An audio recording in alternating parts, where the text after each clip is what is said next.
खटाखट दारावर? काकी आम्ही वर्गणी मागायला आलोय. कसली वर्गणी? कसली काय? अहो गणपतीची वर्गणी. दरवर्षी कसली रे वर्गणी मागता? काम धंदा करायला नको, घरदार नाही, जबाबदारी नाही, सण आले की आले भीक मागायला दारोदार. उपट सुंबे कुठले. वर्गणी आमच्याकडनं घेता आणि खाली गणपतीच्या नावाखाली दारू ढोसता. हा, डीजे लावून मिरवणुका काढता, रस्त्यात अंगविक्षेप करून नाचता आणि तो स्पीकर मेला दिवस रात्र कोकलत असतो. आणि करमणुकीचे कार्यक्रम काय करता? हा, तमाशाचा फड आणता आणि नटव्या नाचवता. हे कुणाच्या जीवावर? आमच्याच पैशावर ना. पैसे काय झाडायला लागलेत? हॅलो.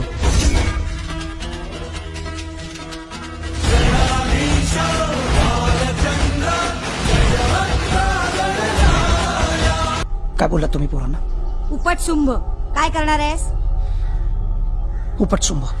पहिली सकाळी 6 वाजता कामावर जातात, ते संध्याकाळी 4 वाजता घरी न जाता डायरेक्ट मंडपात येतात, मंडपाची कामं करतात, रात्रभर डेकोरेशनची कामं करतात, सकाळी 6 वाजता परत कामावर जातात. उपटसुंभ.